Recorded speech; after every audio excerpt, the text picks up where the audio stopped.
제가 1996년에 전에 있던 서울교회에 부임해서 취임식을 하는데 우리 교단에 소문난 가까운 친구 목사님들이 있어요.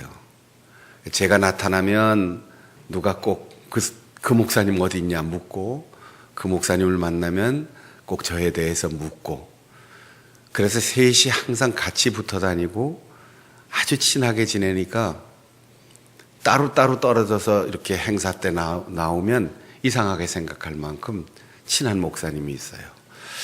제가 취임하는 그 교회에 가까운 곳에 있었기 때문에 취임하는 목사를 소개하는 시간에 그 친구 목사님에게 제 소개를 맡겼습니다.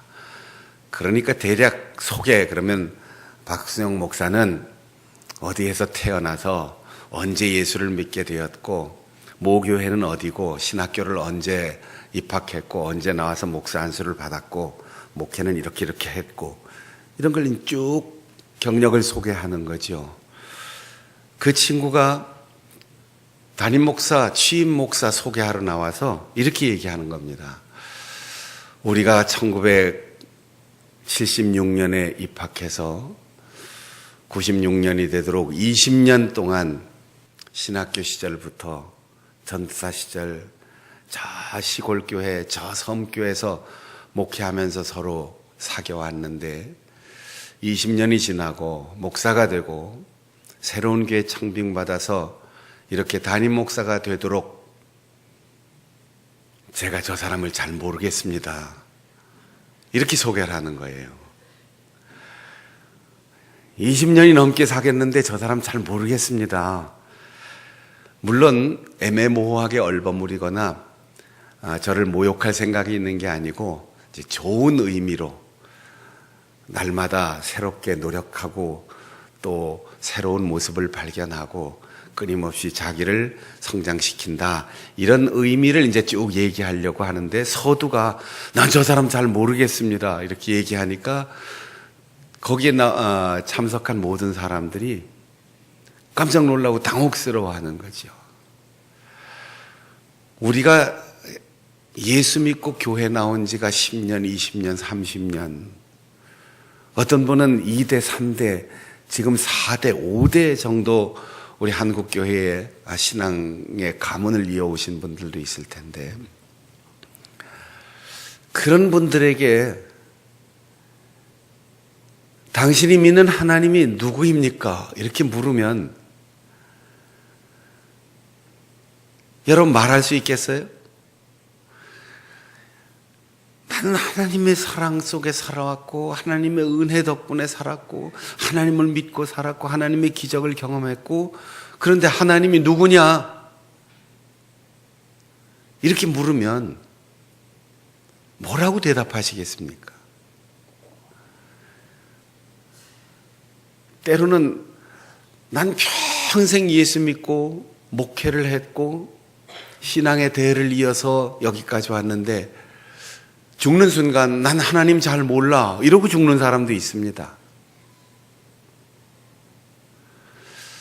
저 녀석 내 속으로 났는데, 내 아들인데, 내 딸인데 참 세월이 갈수록 모르겠어. 저 사람이 내 남편이야? 살면 살수록 모르겠어. 아리송해. 이렇게 표현할 수 있어요. 그 사람 누구냐?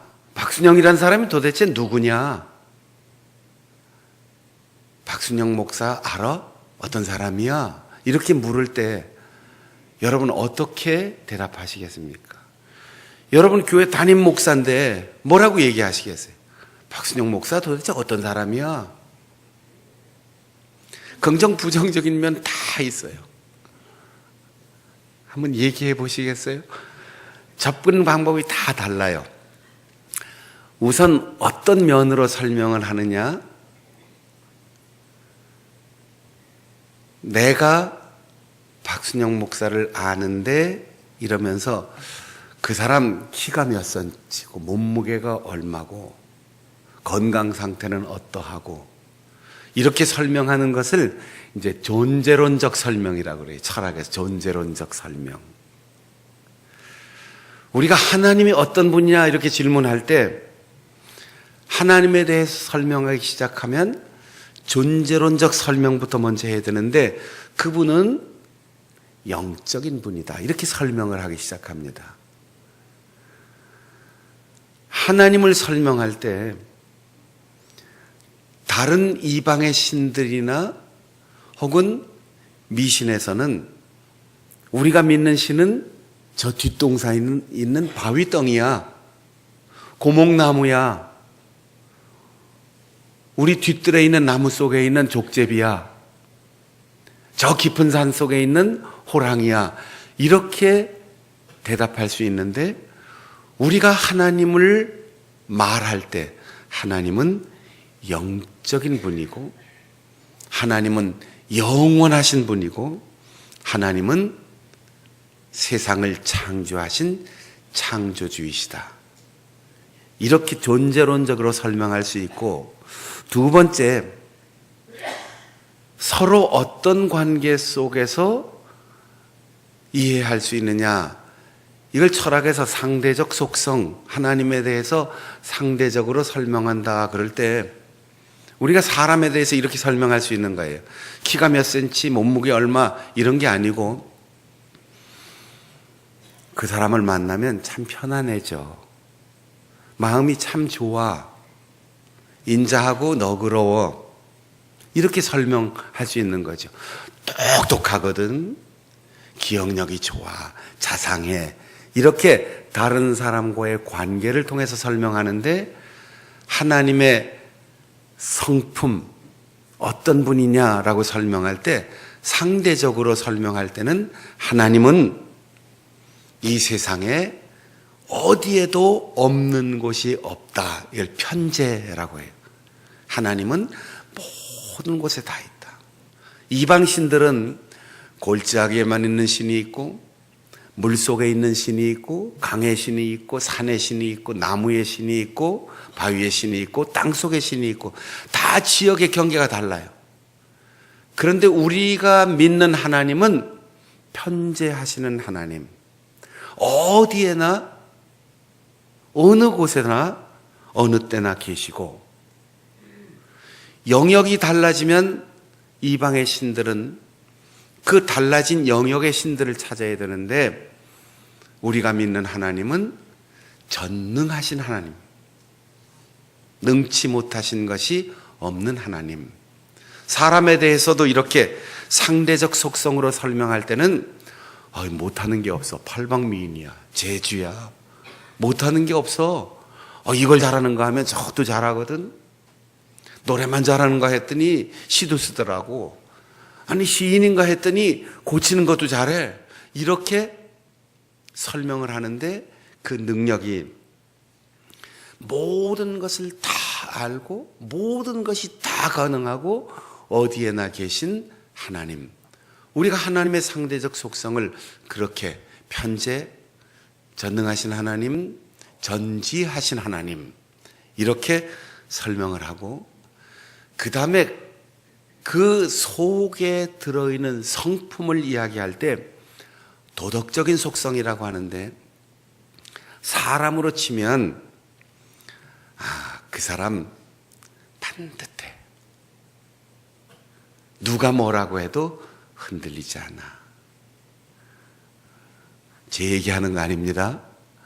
사람 얘기하는 거예요. 사람을 설명할 때 여러 가지 좋은 점을 얘기하는 수많은 표현들이 있지만 그 사람 안에 참 따뜻한 품성이 있어. 그 사람은 긍정적이야. 참 너그러워. 이렇게 그 내면을 표현하는 그런 이해의 표현들이 있는데, 하나님에 대해서도 우리가 이렇게 설명할 수 있어요. 하나님은 사랑이시다. 사랑이 하나님은 아니에요. 하나님은 사랑이시다. 하나님은 의로우신 분이다. 하나님은 거룩하신 분이다. 이렇게 도덕적인 속성을 설명하는데, 그 도덕적인 속성의 제1위가 거룩하신 하나님이라고 하는 표현입니다. 오늘 우리가 시편 99편에서 거룩하신 분, 그러니 찬송하라, 거룩하신 분, 그러니 경배하라, 거룩하신 분, 그러니 예배하라. 이렇게 시인이 함께 모든 백성들을 향해서 종용하고 권고하는, 반복하는 세 번의 거룩하심이라는 표현이 나옵니다. 자, 지난 주간에도 설명을 드렸는데, 거룩하다 이 말은 분리된다, 깨끗하다, 구별한다, 용도가 다르다, 이런 여러 가지 언어적인 의미가 있지만 그냥 우리가 흔히 쓰는 말로 다르다, 이거 다르다. 인간과 피조물은 전적으로 다르다는 거예요. 세상에 많은 종교가 있는데 인간이 신이 되고 신이 인간이 되고 인간이 다시 동물이 되고, 그렇게 구별 없이 계속해서 돌고 돌아요. 죽으면 귀신이 되고, 귀신이 돼서 저 세상으로 가기 전에 뭔가 할 일이 남아있으면 다시 돌아오기도 하고, 그런 종류의 신들과 다르다는 거예요. 하나님은 완전히 세상의 피조물, 어떤 상상력, 어떤 이방신, 어떤 영적 존재와도 완전히 구별된 다른 분이다. 이것이 하나님에 대한 도덕적 이해의 제1위예요. 우리는 자꾸 하나님을 사람처럼 생각하려고 해요. 우리가 믿는 대상을 바꿨다고 하지만 부처님하고 비슷한 분, 공자님하고 거의 동급인 분, 마호메트하고도 예수님하고 비슷한 분, 이렇게 이해하려고 해요. 그런데 성경은 신구약 전체를 통하여 우리에게 하나님은 다르다, 이 세상의 어떤 피조물과도 같지 않고 이 세상의 어떤 신과도 구별된다. 좀 진보적인 생각을 가진 분들은 우리가 우매해서 그렇지, 인간이 아직 잘 깨닫지 못해서 여러 가지 다른 종교가 있지만 결국 열심히 믿다 보면 제일 꼭대기에 올라가면 그분이 그분이고 다 만난다, 이런 생각을 가진 분이 있어요. 그렇지 않습니다. 하나님은 그런 신들과 달라요. 이 세상의 어떤 종류의 피조물과도 달라요. 그리고 언젠가는 우리가 알게 되는 하나님이 아니라 우리에게 당신을 열어 보여주셨고, 예수 그리스도를 만난 사람은 하나님을 알게 되고, 하나님께서 성령을 통하여 감동하시는 성령의 감동을 받고 성령의 충만한 은혜를 받은 사람은 하나님을 날마다 경험한다는 거예요. 레위기 11장에 하나님께서 제사 제도를 말씀하시고 선지자를 통하여 말씀하시기를 내가 거룩하니 너희도 거룩하라 그랬어요. 그러면 우리가 하나님처럼 된다는 뜻입니까? 그렇지 않아요. 우리와 절대로 다르신 그 존재이신 하나님이 거룩하기 때문에 그 하나님을 만나고 그 하나님의 은혜를 경험하고 그 하나님이 붙드시는 사람은 하나님의 거룩함을 닮아간다는 거죠. 네, 우리 민족들이 다 백의 민족이라고 이렇게 표현하는데 좋은 의미로는 그렇게 되고, 사실은 고대에서부터 근대에 이르기까지는 색깔을 입힌 옷은, 왕은 흰 옷을 안 입었어요. 색깔 옷을 입을 수 있는 것은 귀족들에게만 해당되는 거예요. 백성들은 태어난 그대로 무명 색깔 그대로 입었어요. 염색을 못했습니다. 염색을 하는 것은 왕족들에게만 주어진 특권이기 때문에 자기가 주인공이 되는 결혼식 때만 채색 옷을 입을 수 있었고, 평민들은 색깔 염색한 옷을 입을 수 없어요. 고대에는 그만큼 염색하는 일이 귀한 일이고 엄청나게 많은 비싼 대가를 주어야만 염색을 할 수 있어요. 그럼 우리가 흰 옷이라고 하는 그 옷을 검은 옷이든 붉은 옷이든 노란 옷이든 황금색이든 색깔이 있는 옷으로 변화시키려면 어떻게 해야 됩니까? 땅속에 묻어도 안 되고 흔들어도 안 되고 아무리 밟고 압력을 가해도 안 돼요. 염료와 접촉을 해야 되는 거지.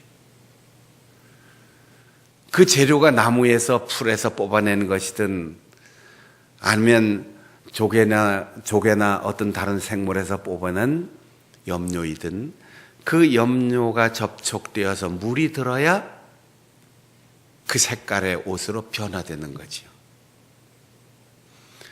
하나님의 절대적인 속성, 사랑, 의로우심, 그것은 우리의 인격에서 나오는 게 아니고 우리가 많이 배우고 계몽된다고 해서 나오는 게 아니고 하나님의 거룩하심과 만나는 자리에서 그분의 속성이 우리에게 묻어온다는 거예요.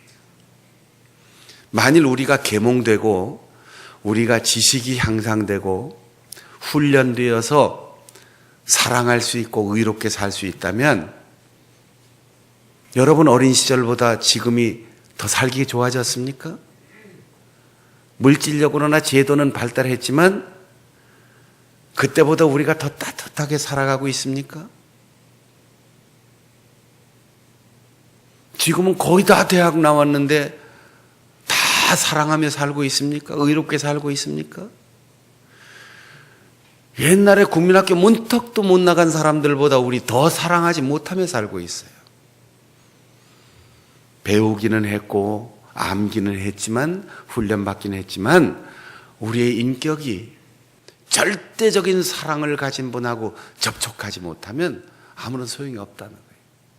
교회를 많이 드나들고 예배 시간에 많이 참석하고 신앙생활의 연조가 오래되었다고 사랑하고 의롭게 살아가는 게 아니에요. 하나님을 만나야지 되는. 그래서 마치 물이 들듯이 하나님의 그 속성에 우리의 인격과 우리의 영혼이 물들어야 하나님을 닮아갈 수 있어요. 그래서 내가 거룩하다. 너희도 거룩하라. 다르게 사는 거예요. 하나님이 이 세상의 모든 피조물과 모든 신들과 다르신 분인 것처럼 하나님의 자녀인 그 백성은 이 세상에 물들지 말고 하나님으로 물들어 달리 살아야 된다는 거예요. 여러분, 여러분의 가정과 일터와 여러분의 대인 관계에서 역시 달라. 아, 그분 성결교회 신자라더니 달라. 그분이 장로님이라지. 아, 그분이 권사님이라지. 역시 달라. 이 소리가 나와야 되는 거지요. 에이, 목사라더니 다를 것도 없구먼. 이러면 하나님으로 인격이 물들어 있는가를 질문해 보아야 되는 거지요.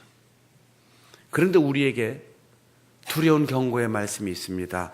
히브리서 12장 14절에 보면 거룩하라 하였으니 이것이 없이는 아무도 하나님을 보지 못하리라.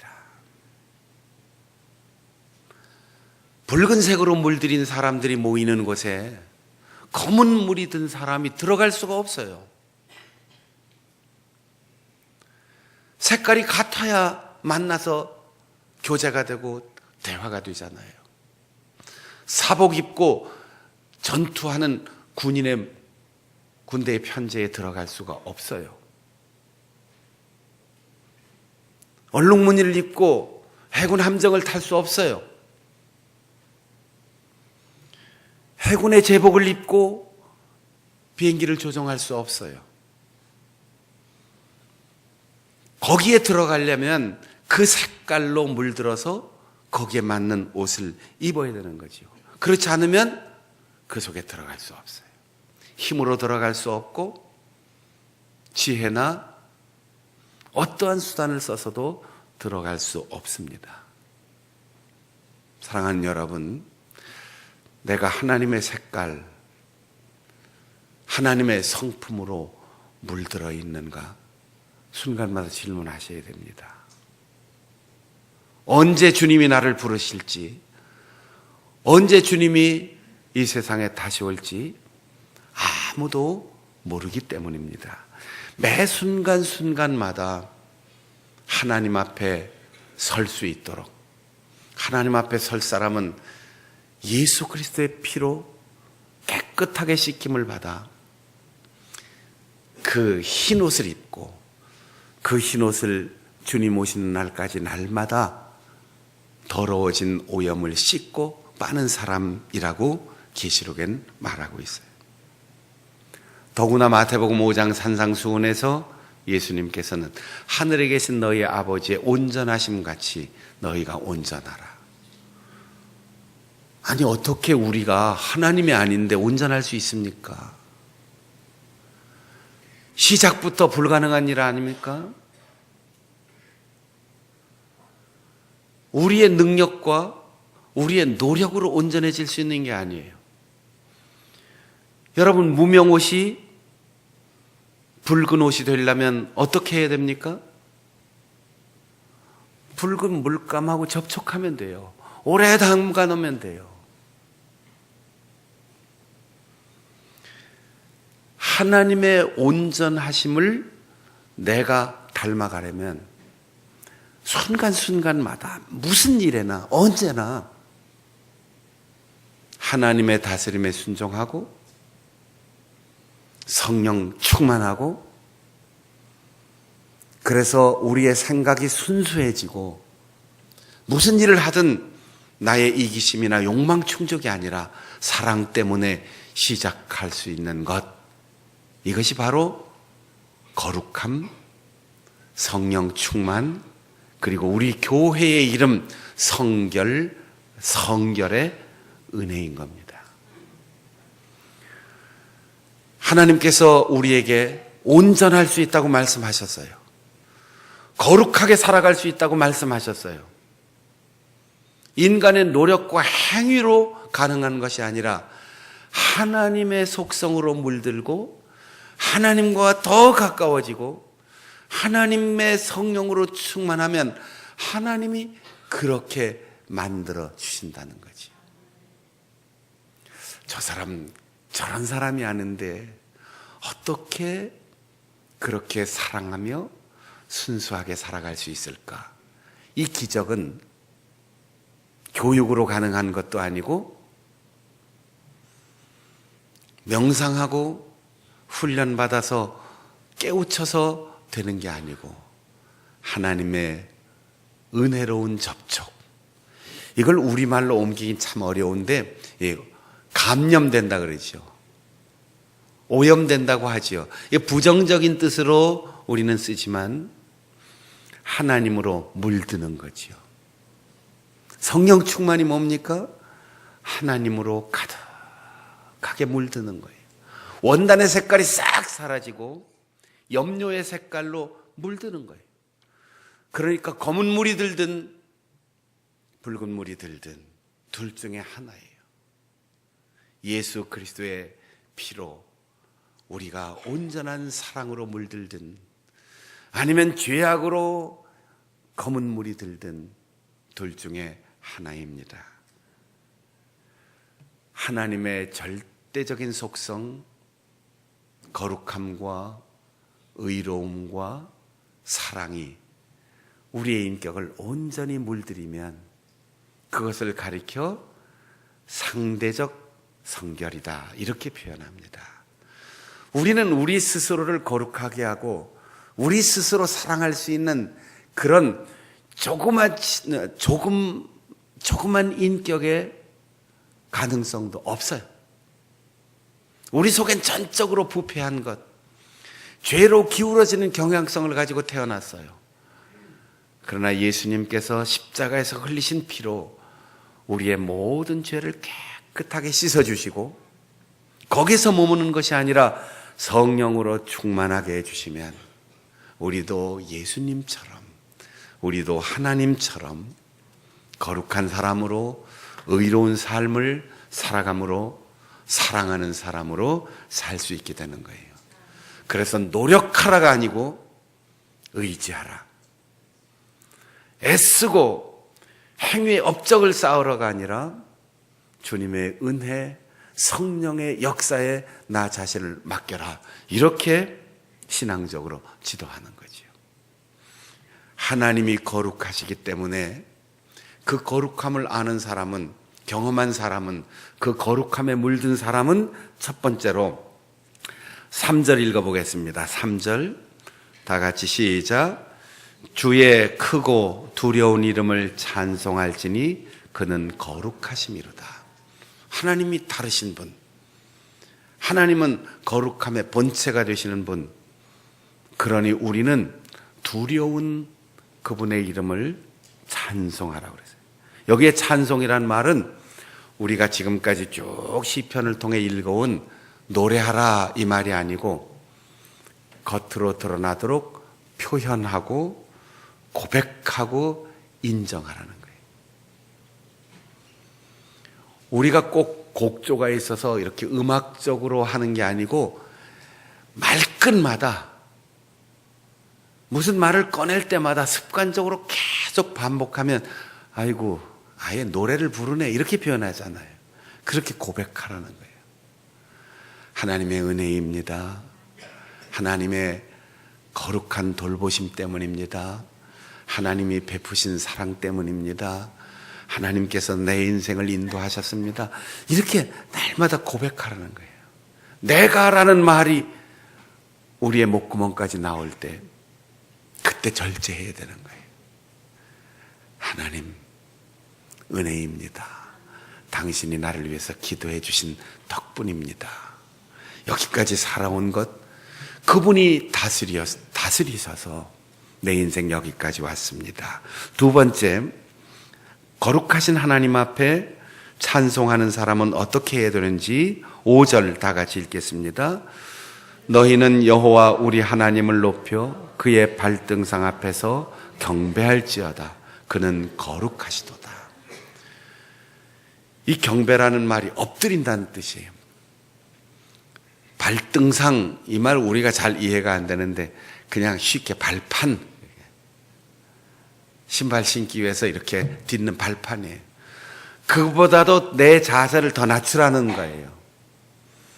하나님은 우리가 신발 신은 발판 위에 계신 분이고 우리는 자신을 낮추되 하나님의 어깨, 하나님의 무릎이 아니고 하나님의 발바닥 밑에까지 납작 엎드려 낮춰서 절하라. 왜 그럴까요? 그만큼 하나님을 높이라는 거예요. 우리는 하나님 덕분에 하나님과 대등하게 자꾸 높임을 받으려고 해요. 자꾸만 대우를 받고 싶어 해요. 그런데 하나님의 거룩함을 알고 그분의 영으로 충만한 사람, 하나님의 은혜임을 날마다 고백하는 사람은 그 앞에서 낮아져야 된다는 거죠. 우리가 세상에서 높아지려면 존경받고 명예로운 이름을 갖고 영향력을 갖고 성공적인 인생을 살려면 예배당 문 앞에 들어오는 순간, 예배가 시작되는 순간 발바닥 밑으로 엎드려야 돼요. 신부님들이 사제 서품 받을 때 땅바닥에 쫙 깔고 엎드립니다. 우리에게 낯선 의식이지만 우리는 흙에서 왔습니다. 흙으로 돌아갈 것입니다. 사제에게 순명하고 교회에게 순명하고 하나님의 뜻에 순명하겠습니다. 나는 아무것도 아닙니다. 그래서 다 자기 위에 높여놓고 자기는 땅바닥까지 낮아지겠다고 하는 겸손으로부터 사목을 시작한다는 뜻이에요. 우리가 경배하라라고 하는 말 앞에서 예배의 태도, 신앙의 태도, 사명자의 태도, 은혜 받은 자의 태도를 알게 되지요. 세 번째, 거룩하신 하나님 앞에 9절입니다. 다 같이 읽겠습니다. 시작. 너희는 여호와 우리 하나님을 높이고 그 성산에서 예배할지어다.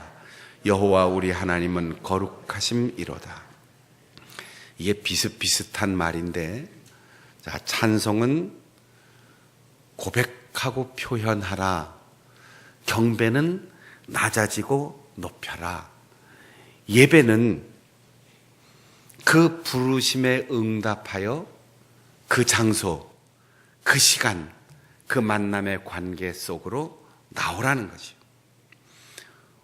우리가 하나님을 인정하고 하나님 앞에 겸손하게 살지만 예배를 소홀히 할 수 있어요. 1년 365일 다 귀중하고 일주일 7날 다 귀중하지만 주일, 예배 시간, 약속된 장소, 약속된 시간, 약속된 내 직분과 사명의 자리, 그것을 통해서 우리가 하나님을 만나는 거예요. 제가 목사인데 지금까지 200번 넘게 혼인예식 주례하고 아마 한 300번도 넘게 장례식 했는데, 저희 부모님 돌아가셨을 때는 제가 장례식 집례를 안 했습니다. 우리 애들 결혼식 주례도 제가 안 했습니다. 내가 모르거나 자격이 없어서가 아니고 공식적인 행사나 의식이나 의례는 공식적으로 해야 되는 거예요. 내가 아버지니까 너를 어느 목사보다도 더 축복할 마음이 있어, 내가 주례할게, 이렇게 안 나섭니다. 성의가 없거나 내가 몰라서가 아니죠. 여러분, 집에서도 성경 읽을 수 있어요. 혼자 기도하다가 깨우침을 받을 수도 있어요. 사랑을 어디에 가서 실천할 수 있어요. 내가 내 11조를 떼고 내 생활비를 떼어서 개척교회를 도와줄 수도 있고 작은 교회를 도와줄 수도 있고 선교사를 후원할 수도 있어요. 그런데 그것이 우리를 오만하게 할 수 있어요. 항상 내 신앙의 모든 중심에 교회가 있어야 하고 예배가 있어야 하고 공동체의 질서가 있어야 되는 거죠. 그래서 주의를 꼭 지키라고 하는 것이고 예배 시간을 엄수하라는 것이고 자기가 받은 직분을 잘 수행하라는 거죠. 2절에 보면 시온에 계시는 여호와는 위대하시고 높으신 분이다. 하나님은 온 세상에 가득한데 굳이 시온, 예루살렘 성전이 있는 그곳으로 순례해야 할 이유가 무엇입니까? 하나님이 내가 거기서 만나주겠다, 귀를 기울여 들어주겠다, 응답해 주겠다, 이렇게 약속하셨기 때문에 그 약속의 장소와 시간으로 나아가는 거죠. 6절에는 이런 표현이 있어요. 그의 제사장들 중에는 모세와 아론이 있고 그의 이름을 부르는 자들 중에는 사무엘이 있도다. 그들이 여호와께 간구함에 응답하셨도다. 하나님과 내가 1대1로 직통계시로 만날 수도 있지요. 이스라엘 백성들도 그렇게 만날 수 있지요. 그러나 하나님은 그 방법을 선택하지 않았어요. 왜 그렇게 하셨습니까? 하나님의 뜻이에요. 하나님이 모세를 세우셨어요. 하나님이 아론을 세우셨어요. 하나님이 제사장을 세우셨어요. 하나님이 사무엘을 쓰셨어요. 왜 백성들 한 사람 한 사람의 기도를 일일이 응답해 주시지 않고 꼭 그 사람들을 통해서 세우셨습니까? 왜 들으시고 응답하셨습니까? 바로 예수 그리스도를 알려주기 위하여 훈련시키신 거지요. 예수 그리스도가 우리의 중보 되심을 알려주기 위하여 구약시대에 선지자들을 세워주셨고, 신약시대에는 사도들과 복음 전도자들을 세워주셨어요. 혹시나 해서 한번 물어볼게요. 여러분들 중에 자기 혼자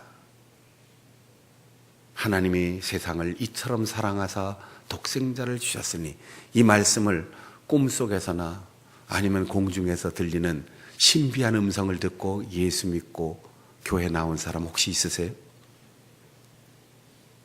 없어요?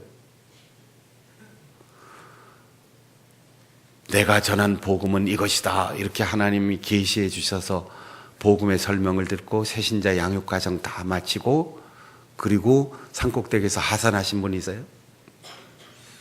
하나님은 언제나 나 한 사람을 건지시고 구원하기 위하여 나에게 사람을 보내십니다. 예수를 만나기 전에 우리는 다 예수를 전하는 사람을 만나게 되어 있어요. 신앙의 성장을 위하여 나를 가르쳐주는 좋은 멘토와 같은 지도자들을 만나게 하십니다. 그래서 모세가 필요했고, 아론이 필요했고, 제사장이 필요하고, 사무엘이 필요했던 것입니다. 주님은 십자가에서 죽으시고 부활하시고 승천하시면서 제자들에게 너희는 나보다 더 큰 일을 행하리라, 그렇게 말씀하시고 떠나셨어요. 정말 그렇습니다. 박순영 목사가 하는 일이 예수님보다 더 크고 위대한 일을 하는 것 같아요. 저 사람 큰일 났네, 이단 나오는 거 아니야, 여러분 걱정하실 것 같은데, 예수님은 갈릴리 호수에서 예루살렘까지 거기서 뺑뺑 돌다가 가셨어요. 그런데 저는 비행기 타고 지금 예수님보다도 10배, 20배, 100배는 더 멀리까지 다녀온다고. 그렇게 눈으로 보이는 영향력이나 활동이 그렇다는 거예요. 제자들이 예수님보다 더 우월하겠습니까? 그렇지 않아요. 그러나 예수님이 나사렛에서 태어나서 갈릴리 호수와 예루살렘 그 작은 동네에서, 우리나라 강원도만한 동네에서 왔다 갔다 하시다가 돌아가셨는데, 그 사랑의 복음을 들고 제자들은 인도까지도 스페인까지도 북유럽까지도, 그리고 3,000명, 5,000명을 호기심 때문에, 먹을 것 때문에가 아니고 회개하고 돌아오는 놀라운 역사의 주인공이 되었잖아요. 더 크게 쓰셨는데 제자들은 내가 예수님보다 더 크다 그렇게 하지 않았어요. 은혜입니다, 이렇게 고백했죠. 예수님의 활동 영역보다 우리 성도들의 활동 영역이 더 넓고 더 크고 위대한 일들을 이룰 수 있기를 바랍니다. 그리고 마지막에는 은혜입니다, 그렇게 고백할 수 있는 우리 성도들 되어서 거룩하신 하나님 그분 앞에 나도 거룩하게 살되 매 순간마다 거룩하신 하나님의 은혜를 고백하고 그분 앞에 노래하고 찬양하고 예배하면서 자신을 끊임없이 낮추고 하나님만을 높이며 살아가는 우리 성도들이 되시기를 바랍니다. 함께 찬송하